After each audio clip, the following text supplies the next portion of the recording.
1200 না?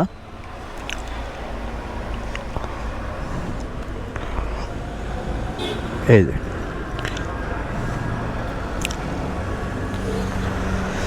হঠাৎ করে আমাদের প্ল্যান চেঞ্জ হয়ে গেল। জাফলং যাইতে চাইছিলাম না, কিন্তু এখন জাফলং যাইতে হবে আর কি। তেল নেওয়া শেষ, ট্যাঙ্কি ফুল করলাম, এখন দেখি যাব হচ্ছে জাফলং। প্ল্যানটা হঠাৎ করে খাওয়ার সময়, সকালে নাস্তা করার সময় আমাদের প্ল্যান চেঞ্জ হয়ে গেল। ভাইজিৎ উঠো। সো জাফলং থেকে ওই দিক দিয়ে গোয়াইন গাইড হয়ে ভিতর দিয়ে আমাদের যাওয়ার প্ল্যান আর কি। এখন দেখি কতটুকু কাভারেজ দিতে পারি। বয়েজ কাম।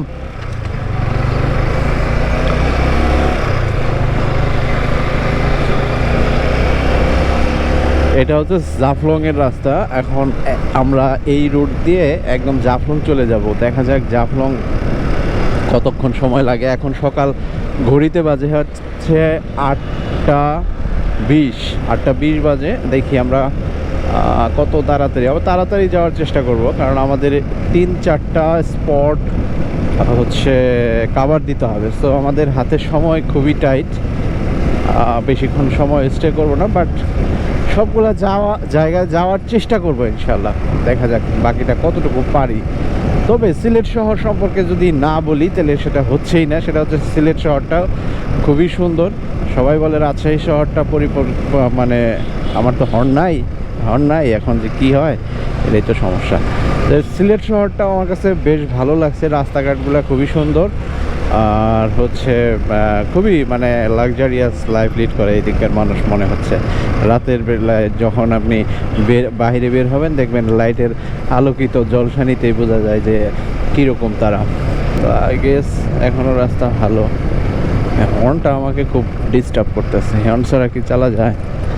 আর এই ট্যুরে যখন আসি, এই বাইকের হর্নটা ওই সময়ই এই প্রবলেমটা দেখা দেয়।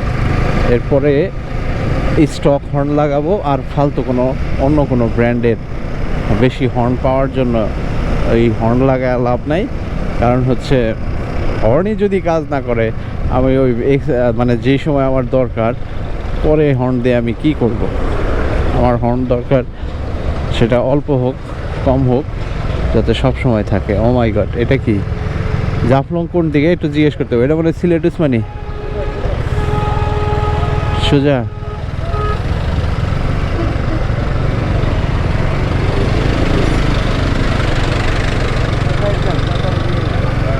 এইদিকে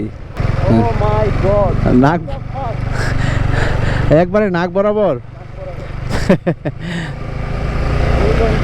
ফ্রেশ রাস্তা থাকলে আর রাস্তার কন্ডিশনে যদি কোনো সমস্যা না থাকে, তাহলে এই বাইক ড্রাইভ করে কোনো টায়ার্ড লাগে না। বাট রাস্তা ঝিকঝ্যাক ভাঙাচুরা হলে তখন বাইক চালাইতে ইচ্ছা করে না। এই রাস্তা দিয়ে টানা 200 কিলো চালাইলে আমার কিচ্ছু হবে না।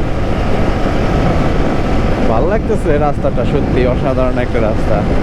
আসলে ট্যুর না করলে বাইক ট্যুর এই কারণে মনে হয় সবচেয়ে মজাদার। মানে এতটা র ফিল পাওয়া যায়, এতটা অ্যাডভেঞ্চার, খুব ভালো লাগে।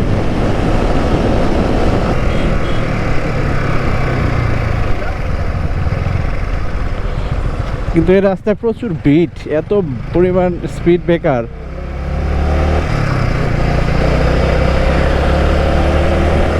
হরিপুর বাজার চলে আসছি।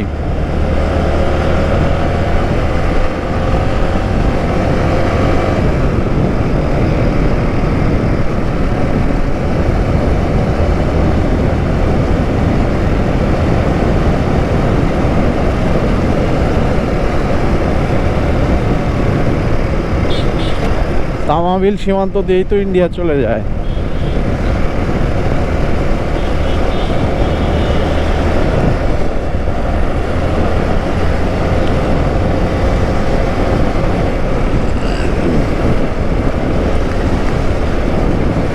রাস্তার দুই পাশে বিস্তর মানে ধান ক্ষেত, এত সুন্দর সবুজ, আর মাঝখান দিয়ে রাস্তাটা মানে দুয়ে মিলিয়ে এত সুন্দর একটা কম্বিনেশন হয়েছে যে প্রকৃতি এখানে তার সমস্ত সৌন্দর্য মনে হয় ঢেলে দিছে।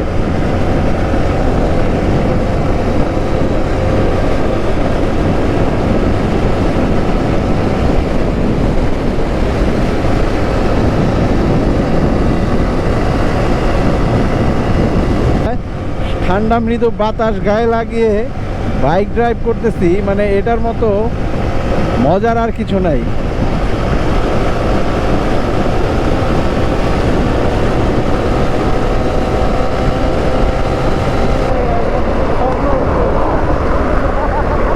হ্যাঁ হ্যাঁ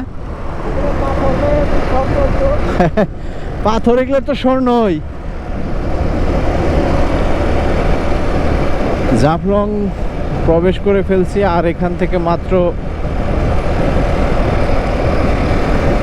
7 কিলোমিটার।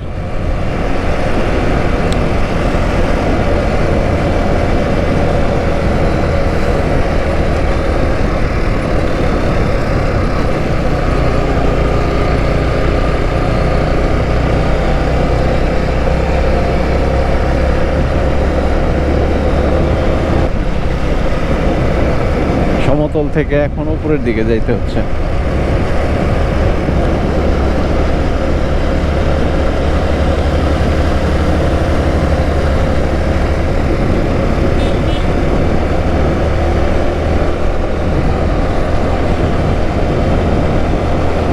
প্লেস আর 4 কিলোমিটার, জাফলং আর 4 কিলোমিটার।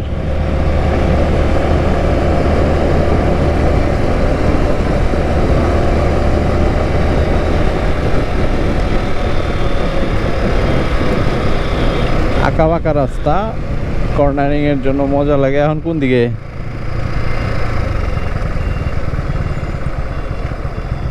এইদিকে, এইদিকে জায়গায়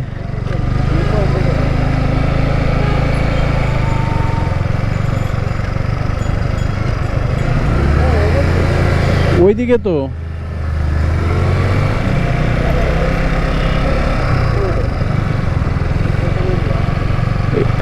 ময়মনসিংহ রেস্টুরেন্ট আছে এখানে দেখা যায়।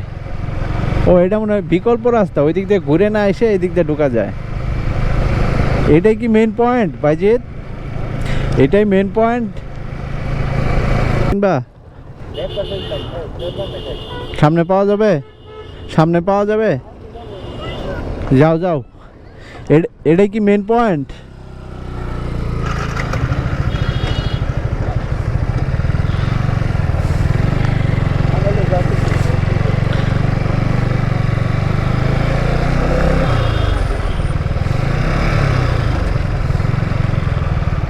এটাই তো মেন মেন।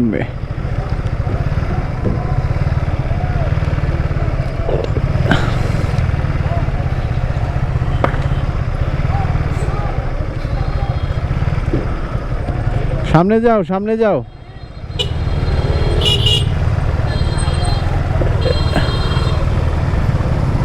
সামনে যাওয়া যায় না?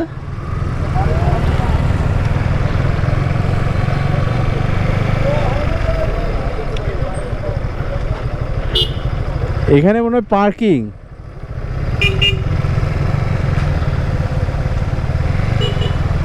করে মেবি নাকি? তাহলে একটা জায়গায় পার্ক করি গাড়ি। কোথায় পার্কিং? কোথায় পার্কিং নাই? আছে সম্ভবত। তো যাও, সামনে যাও, সামনে যাও।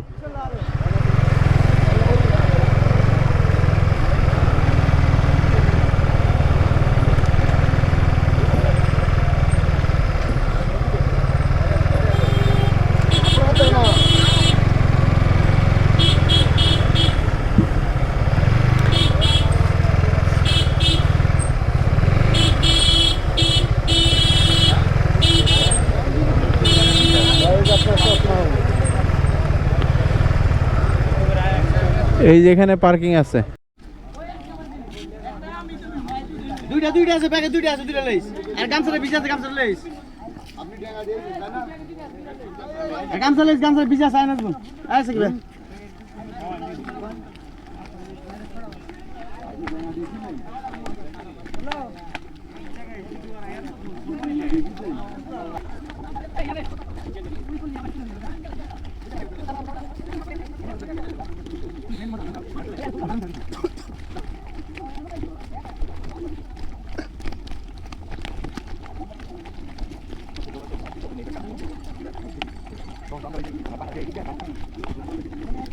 আমি তো ভালো লাগছে ওটা সবাই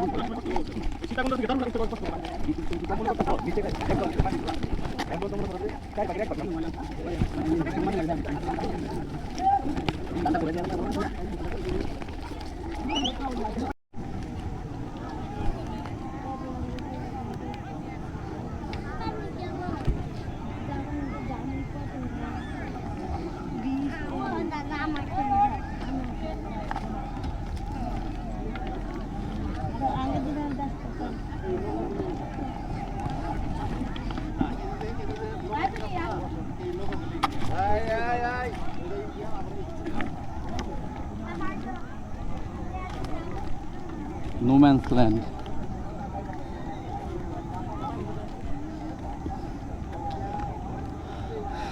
আঙ্কেল ও আঙ্কেল ও আঙ্কেল এই যে পাথর দেয় এটা কি মানুষে বানানো না কেমন এরা বানাইছে রে বানাইছে